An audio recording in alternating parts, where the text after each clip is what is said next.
Uniform সার্ভিসের লোক বিদ্রোহ করে, কর্ম বিরতিতে যায় বা তারা আন্দোলন করে, এটা কিন্তু খুবই রেয়ার। সাধারণত ইউনিফর্ম সার্ভিসে যদি তাদের কোনো দাবি দেওয়া থাকে তাহলে তারা অবশ্যই তাদের ঊর্ধ্বতন কর্মকর্তা বা সেন্ট্রাল কমান্ডের কাছে এটা উপস্থাপন করে।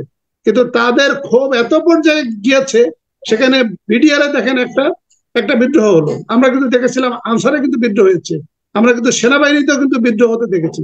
কিন্তু আমি বাংলাদেশ পুলিশের গত 200 বছরের ইতিহাসে এই ধরনের বিদ্রোহ বা এই ধরনের অনাগ্রহতা এবং এখানে তারা কর্মবিরতি, এটা আমি গত 200 বছরের ইতিহাসে আমি শুনি নাই। তাদেরকে কেয়ারটেকার গভর্নমেন্টে বসিয়ে আপনি যদি 5 বছরের জন্য বসিয়ে দেন, 10 বছরের জন্য বসিয়ে দেন, তাহলে আমাদের কিন্তু আরেকটা বিপ্লবের জন্য অপেক্ষা করতে হবে।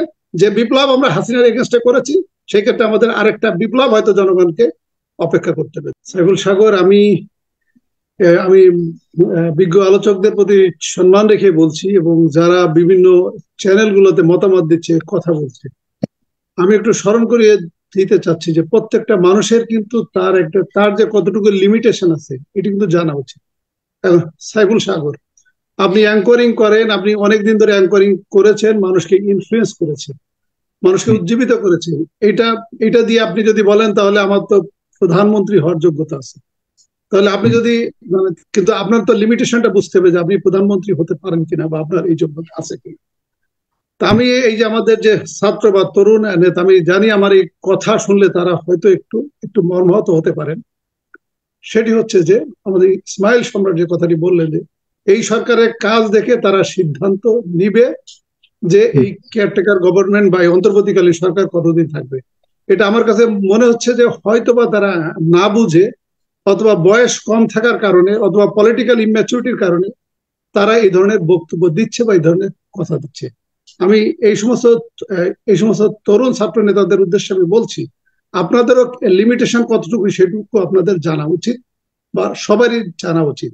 আপনি যদি কামারের কাজ যদি কুমারকে দিয়ে করেন, তাহলে কিন্তু কুমার কিন্তু কামারের কাজ করতে পারবে না। আপনি দেখেন সারা বিশ্বে সিভিল সার্ভিসে যারা সচিব হয় বা মন্ত্রী হয়, এখানে এখানে এখানে যে ম্যানেজমেন্টের কথা বলা হচ্ছে, আপনাকে যখন মন্ত্রী বা সচিব করা হয়, আপনার কিন্তু 100% technical expertise is not necessary. সেখানে বলা হচ্ছে যে আপনাকে যখন কোনো পদে এমডি বা চেয়ারম্যান করে দেওয়া হয় বা মন্ত্রী করে দেওয়া হয়, এটা এটা ওই যে ম্যানেজমেন্ট বলে যে আপনার আপনার যদি 10% যদি টেকনিক্যাল নলেজ থাকে আর বাকি 90% কিন্তু অ্যাডমিনিস্ট্রেটিভ ক্যাপাসিটি লাগে, আদারওয়াইজ কিন্তু আপনি সাকসেসফুল হতে পারবেন না। ওইটাই যদি হতো, যদি আপনার টেকনিক্যাল এক্সপার্ট যদি লাগতো, তাহলে বিশ্বে কেউ প্রধানমন্ত্রী হতে পারতেন না। প্রধানমন্ত্রীকে তো সব বিষয়ে দেখা লাগে, তাহলে সব বিষয়ে একজন এক্সপার্ট তো আপনি বিশ্বে কোথাও পাবেন না।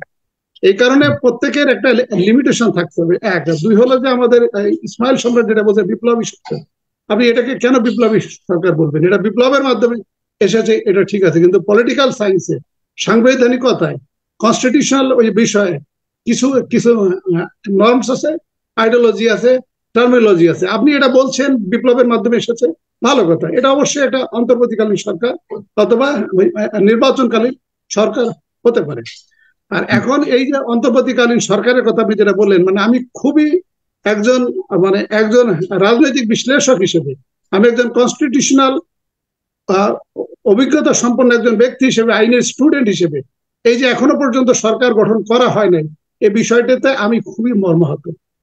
কারণ যেহেতু শেখ হাসিনা 5 তারিখে পদত্যাগ করেছেন, এটি 5 তারিখে রাতে না হোক 6 তারিখে হতে পারত, কিন্তু এটা আজকে 7 তারিখ, 3 দিনের যেটা আমরা শুনছি, আগামীকালও হতে পারে, পরশু দিনও হতে পারে।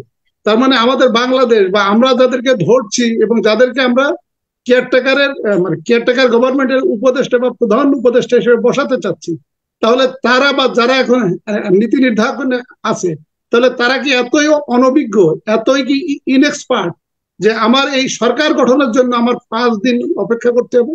এবং এই সরকার গঠনের জন্য যদি 5 দিন অপেক্ষা করা লাগে, তাহলে যে সমস্ত খুন বা হত্যাযজ্ঞ, এবং আমার পুলিশের ভিতর, যেহেতু আমার বলতে আমি বলছি যে আমি বাংলাদেশ পুলিশের সাবেক সদস্য, আমার বাংলাদেশ পুলিশে যে এখন বিদ্রোহ শুরু হয়েছে এবং আমার বাংলাদেশ পুলিশের সৈনিকগণ, অধস্তন সদস্যবৃন্দ, তারা কর্মবিরতি করছে, যেটি পৃথিবীর ইতিহাসে, বিশ্বের ইতিহাসে কোন দেশে ইউনিফর্ম সার্ভিসের লোক বিদ্রোহ করে, কর্ম বিরতিতে যায়, বা তারা আন্দোলন করে, এটা কিন্তু খুবই রেয়ার। সাধারণত ইউনিফর্ম সার্ভিসে যদি তাদের কোনো দাবি দেওয়া থাকে তাহলে তারা অবশ্যই তাদের ঊর্ধ্বতন কর্মকর্তা বা সেন্ট্রাল কমান্ডের কাছে এটা উপস্থাপন করে। কিন্তু তাদের ক্ষোভ এত পর্যায়ে গিয়েছে, সেখানে বিডিআর দেখেন একটা একটা বিদ্রোহ হলো, আমরা কিন্তু দেখেছিলাম আনসারে কিন্তু বিদ্রোহ হয়েছে, আমরা কিন্তু সেনাবাহিনীতেও কিন্তু বিদ্রোহ হতে দেখেছি। কিন্তু আমি বাংলাদেশ পুলিশে গত 200 বছরের ইতিহাসে এই ধরনের বিদ্রোহ বা এই ধরনের অনাগ্রহতা এবং এখানে তারা কর্মবিরতি, এটা আমি গত 200 বছরের ইতিহাসে আমি শুনি নাই। এটি হচ্ছে একটা। আরেকটি হচ্ছে যে এই এই বর্তমান সরকার যেটা ডক্টর মারুফ মল্লিক যেটা বললেন 3 থেকে 6 মাস, আমিও মনে করি এটা 3 থেকে 6 মাস। আপনারা জ্ঞানী গুণী ব্যক্তি, আপনারা আপনাদের সাবজেক্টে আপনারা এক্সপার্ট। এটার অর্থ যদি আপনি যদি মনে করেন আপনি রাজনীতিবিদ হয়ে গেছেন, তাহলে তো সমস্ত ব্যক্তিকেই তো ওই মন্ত্রী বানিয়ে দেওয়া যায়। কারণ একজন রাজনীতিবিদের যে কাজ, সেই কাজ যদি এই দার্শনিক বা এই সমস্ত চিন্তাবিদরা যদি তারা দায়িত্ব নিতে চায়, তারা মানে আমি তো মনে করি যদি আমাকে যদি এই অন্তর্বর্তীকালীন সরকারে অ্যাড করা হতো, তাহলে আমি বলতাম যে এটা 3 থেকে 6 মাসের বেশি থাকা উচিত না।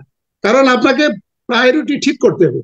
এবং এই সরকারের যে প্রথম যে কাজটা হবে, এই সরকারের প্রথম যে কাজটা হবে সেটি হলো আমাদের যে কনস্টিটিউশনাল পদগুলো আছে, ইলেকশন কমিশন, দুদক, পাবলিক সার্ভিস কমিশন, আইন কমিশন, বাংলাদেশ ব্যাংক, এইগুলোকে আমাকে প্রায়োরিটি দিতে হবে। এবং এর থেকে আরো বেশি প্রায়োরিটি দেওয়া লাগবে। আমরা যে গত 15 বছর বা 16 বছর যে কেয়ারটেকার গভর্নমেন্টে যে আন্দোলন করলাম, এখানে শত শত মানুষ কিন্তু নিহত হয়েছে। এই যে ছাত্র জনতাও কিন্তু নিহত হয়েছে। কেন? গণতন্ত্র নাই, আইনের শাসন নাই। তাহলে সেই ক্ষেত্রে এই কেয়ারটেকার গভর্নমেন্টের সবচেয়ে প্রথম এবং আটমোস্ট কাজ হবে সংবিধানটা রিফর্ম করা। এবং জনগণের যে দাবি, কেয়ারটেকার গভর্নমেন্টের যে ফরম্যাট, এটি এই সংবিধানে রিফর্ম করে এটা জাতির সামনে উপস্থাপন করা যে আমরা এই সংবিধানের এই সংশোধনী এনে এই রিফর্ম করতে যাচ্ছি। যদি এটাতে দরকার হয় তাহলে আমরা গণভোটেরও আয়োজন করতে পারি। এইটির সাথে সাথে যে সমস্ত হত্যাযজ্ঞ হয়েছে, এই হত্যাযজ্ঞ, বিশেষ করে এই হত্যাযজ্ঞ সহ, ইভেন আপনার এই হত্যাযজ্ঞ সহ আরো 3টি হত্যাযজ্ঞ কিন্তু হয়েছে দেলোয়ার হোসেন সাঈদের জাজমেন্টের পরে, হেফাজতে ইসলামের, এবং 2014 সালে 2014 এবং 15 বিএনপি নেতাকর্মী সহ জামাতে নেতাকর্মীদের যেভাবে গুম হত্যা করা হয়েছিল, এটা জরুরি একটা কমিশন গঠন করা এবং এদেরকে দ্রুত আইনের আওতায় আনা। এবং আমাদের অলরেডি যুদ্ধ অপরাধ ট্রাইব্যুনাল কিন্তু রেডি আছে, আমাদের দ্রুত বিচার আদালত প্রত্যেকটা বিভাগীয় শহরে কিন্তু রেডি আছে এটি করা। এবং আমি মনে করি যে এই কাজগুলো যেগুলো প্রায়োরিটি বেসিসে, এটি কিন্তু 3 থেকে 6 মাসের বেশি লাগার কথা না। আসিফ নজরুল সাহেবকে যদি আইন মন্ত্রণালয়ে দেওয়া যায়, তাহলে ওনার যে এক্সপার্টাইজ, তাহলে ওনার এই এক্সপার্টাইজ দিয়ে এই যে আমাদের সুপ্রিম কোর্টের বিচারপতি নিয়োগ, যেখানে আম গাছ কলা গাছ যে কোনো একজনকে শুধু আইনের একটা ডিগ্রি থাকলে এবং আওয়ামী লেসপেন্সার বা বিএনপি লেসপেন্সার হলে তাদেরকে বিচারপতি হিসেবে নিয়োগ করে দেওয়া যায়। এটা তো একটা আইন করতে এটা তো খুব বেশি সময় লাগার কথা না। তো এইগুলোকে বেশি প্রায়োরিটি দিয়ে আমাদের সংবিধানটা সংশোধন করে কেয়ারটেকার গভর্নমেন্ট সবার যেটা দাবি, এটি করে দ্রুত এবং অনতি বিলম্বে সরকারকে রাজনৈতিক নেতৃত্বের কাছে ক্ষমতা দিয়ে দেওয়া। আপনাকে ধন্যবাদ। তার মানে আপনিও দ্রুত সময়ের মধ্যেই মনে করছেন যে নতুন সরকারের গঠনে চলে যায়। জি, এই পর্যায়ে শেষ করতে হবে আপনাকে, শেষ লাইন।